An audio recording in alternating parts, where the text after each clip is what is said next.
नमस्ते बच्चों। आज मैं आपकी हिंदी पाठ्य पुस्तक से तीसरा अध्याय अमर शहीद पंडित राम प्रसाद बिस्मिल शीर्षक कहानी पढ़ाने जा रही हूँ।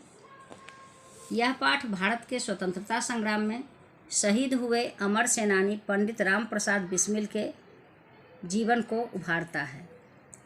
इसमें राम प्रसाद बिस्मिल के क्रांतिकारी कार्यों, उनकी संगठन क्षमता, उनकी संघर्षशीलता और वैचारिकता को रेखांकित किया गया है। बिस्मिल जी का जीवन तरुणावस्था से लेकर फांसी तक अनेकानेक घटनाओं से भरा है। तरुणावस्था यानी जवानी की अवस्था।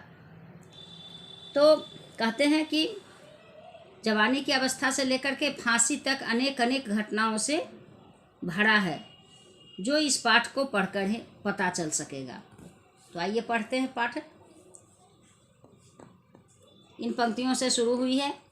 सरफरोशी की तमन्ना अब हमारे दिल में है, देखना है जोर कितना बाजुए कातिल में है। इन पंक्तियों में बड़ा ही जोश भरा हुआ है। तो कहते हैं लेखक कि हमें प्रायः 26 जनवरी और 15 अगस्त के दिन यह तराना लगभग सभी जगह सुनाई देता है। जब हम लोग 26 जनवरी और 15 अगस्त को सेलिब्रेट करते हैं तो क्या होता है कि इन पंक्तियों को हर जगह देखते हैं कि दोहराया जाता है। इस प्रेरणादायी गीत के रचयिता हैं भारतीय स्वतंत्रता संग्राम के अमर सेनानी पंडित राम प्रसाद बिस्मिल। क्या कहते हैं लेखक कि यह जो प्रेरणादायी पंक्तियां हैं, गीत हैं, उसके लिखने वाले कौन हैं? तो अमर सेनानी पंडित राम प्रसाद बिस्मिल। अब बताते हैं कि पंडित राम प्रसाद बिस्मिल का जन्म शाहजहांपुर उत्तर प्रदेश के खिड़नी बाग मोहल्ले में हुआ था। कहाँ जन्म हुआ था उनका? तो खिड़नी बाग मोहल्ले में। इस तरह से आप इसको यहाँ रेखांकित कीजिएगा ताकि आपको याद करने में कोई परेशानी नहीं हो। उनके पिता का नाम मुरलीधर व माता का नाम मूलमती था। यहाँ भी याद करने का है। उनके पिता का नाम मुरलीधर और माता का नाम मूलमती था। अपने माता पिता की दूसरी संतान राम प्रसाद बिस्मिल को घर में सभी राम कहकर बुलाते थे। बचपन में उनका मन पढ़ाई में नहीं लगता था। वे हमेशा खेलने में मगन रहते थे। कई बार तो उनकी पिटाई भी हुई, पर माता के प्रेम पूर्वक समझाने पर वे मान जाते थे। बच्चों का स्वभाव होता है, कई बार गलतियां करने पर बच्चों को पिटा जाता है, लेकिन माँ से जब प्रेम मिलता है तो क्या होता है, बच्चे मान जाते हैं। इनके साथ भी ऐसा ही कुछ हो रहा था। उनके पिता उन्हें अक्षर बोध करा रहे थे, वह पढ़ना लिखना सिखा रहे थे। पिताजी जो थे वे अक्षर बोध कराते थे, पढ़ना सिखाते थे, पर उन्होंने तो हरसऊ से उल्लू पढ़ना सीखा और न ही लिखकर दिखाया। कहते हैं हरसऊ से उल्लू पढ़ना सीखा और न ही लिखकर दिखाया। वे इस बात का विरोध करते थे कि हरसऊ से उल्लू ही क्यों सिखाया जाता है। इससे उनके पिता नाराज होते व जोरदार पिटाई करते। बच्चों के मन में सवाल उठते हैं। कहते थे वो कि हरसऊ से सिर्फ उल्लू ही क्यों पढ़ाया जाता है, दूसरा शब्द क्यों नहीं बताया जाता था। ऐसा वे जिरह करने लगते थे अपने पिता से। तो क्या होता था, उनके पिताजी उनसे नाराज हो जाते थे और उनकी पिटाई कर देते थे। थक हार कर उन्हें उर्दू स्कूल में भर्ती कर दिया गया। पिताजी जब उनसे थक गए पढ़ाते पढ़ाते, उनसे वो नहीं मानते थे, तब वे उनको क्या किए, उर्दू स्कूल में भर्ती करवा दिए। 14 वर्ष की उम्र में राम प्रसाद को रुपये चोरी करने व भांग खाने की आदत पड़ गई। देखिए क्या होता है। मात्र 14 वर्ष की उम्र में ही उन्होंने चोरी करना भी सीख लिया। छोटी मोटी चोरी करने लगे और भांग खाने की आदत पड़ गई उनको। चोरी किए रुपयों से वे उपन्यास खरीद कर पढ़ते थे। इसका परिणाम हुआ कि वे उर्दू मिडिल की परीक्षा में फेल हो गए।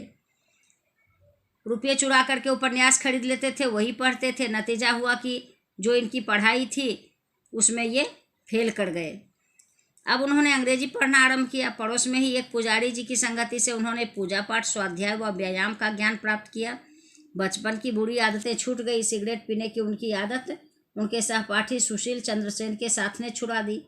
सिगरेट छूटने के बाद उनका मन पढ़ाई में लगने लगा और अपनी कुशाग्रता से वे अंग्रेजी के 5वें दर्जे में आ गए। कहते हैं लेखक कि वे उर्दू में तो फेल हुए, उसके बाद अंग्रेजी पढ़ना शुरू कर दिए।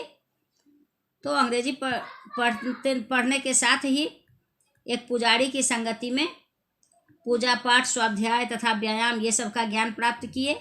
बचपन की बुरी आदत इनकी छूट गई। उनका एक साथी था जो उन्हें सिगरेट पीने की आदत को छुड़वा दिया, और सिगरेट की आदत छूट जाने के बाद उनकी मन जो है सो पढ़ाई में लगने लगी, और वे कुशाग्र बुद्धि के हो गए, तेज बुद्धि के हो गए। और क्या हुआ कि अंग्रेजी के 5वें दर्जे में आ गए, यानी 5वीं श्रेणी से वे पास हुए। राम प्रसाद अप्रत्याशित रूप से बदल चुके थे। नियमित रूप से पूजा पाठ व कसरत करने तथा बुरी आदतें छोड़ने के कारण उनका शरीर बलिष्ठ हो गया था। मंदिर में ही उनका परिचय मुंशी इंद्रजीत से हुआ। यहीं कहते हैं कि राम प्रसाद में जो था वह बहुत बड़ा बदलाव उनमें आ गया था। वे नियमित रूप से पूजा पाठ करने लगे थे, कसरत करने लगे थे। इससे क्या हुआ, उनका शरीर भी मजबूत हो गया था। वे आर्य समाज से जुड़ गए। मुंशी इंद्रजीत ने उन्हें सत्यार्थ प्रकाश पढ़ने को दी। सत्यार्थ प्रकाश का प्रभाव उनके संपूर्ण व्यक्तित्व पर पड़ा। क्या कहते हैं कि मंदिर में उनका परिचय मुंशी इंद्रजीत से हुआ। यहाँ पर वे आर्य समाज से जुड़ गए।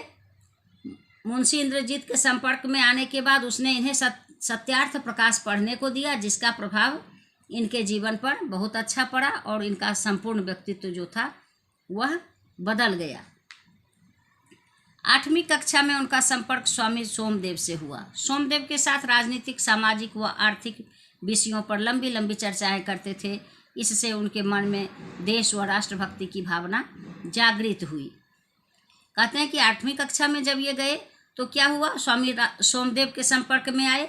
सोमदेव इनको सामाजिक, राजनीतिक, आर्थिक आदि विषयों पर बहुत लंबी लंबी चर्चाएं करते थे इनसे, तो जिसका इनके मन पर देश व राष्ट्रभक्ति की भावना जागृत हुई, जिसको सुन करके इनके मन में देश व राष्ट्रभक्ति की भावना जागृत हो गई।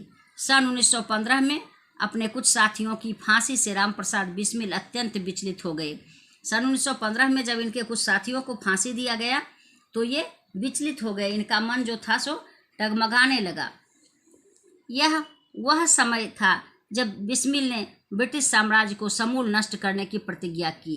और क्या हुआ, इनके मन में एक प्रतिशोध की भावना प्रज्वलित हो उठी और ये क्या निश्चय कर लिए कि ब्रिटिश साम्राज्य को हम समूल यानी जड़ सहित नष्ट कर देंगे।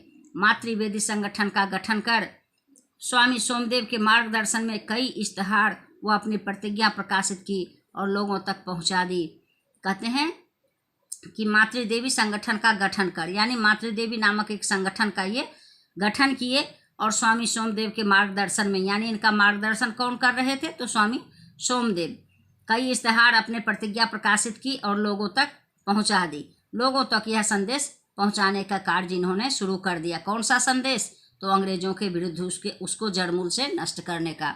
और कहते हैं कि क्रांतिकारी संगठनों के लिए धन की व्यवस्था करने के लिए डकैतियां डाली और देश को स्वतंत्र कराने के अपने प्रयास तेज किए। और क्या कहते हैं कि क्रांतिकारी संगठनों के लिए धन की व्यवस्था करने के लिए डकैतियां डाली, यानी क्रांतिकारी संगठन जो कर रहे थे उसके लिए इनको धन की आवश्यकता थी, पैसे की आवश्यकता थी। तो पैसा आवे कहाँ से, तो इसके लिए इन्होंने डकैतियां भी की और देश को स्वतंत्र कराने के लिए अपने प्रयास तेज किए। यानी देश को स्वतंत्र कराने के लिए ये अच्छा और बुरा काम दोनों किए।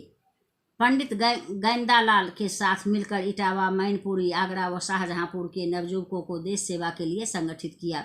अब बताते हैं लेखक यहाँ कि किन किन लोगों को इन्होंने संगठित किया। तो अभी जो नाम हम बताए आपको, पंडित गैंदालाल के साथ मिल करके इटावा, मैनपुरी, आगरा और शाहजहांपुर के नवयुवकों को देश के सेवा के लिए संगठित किया। तो आज की पढ़ाई यहाँ से ही समाप्त करती हूँ, क्योंकि चैप्टर लंबा है, तो शेष भाग में कल पढ़ाऊँगी। धन्यवाद।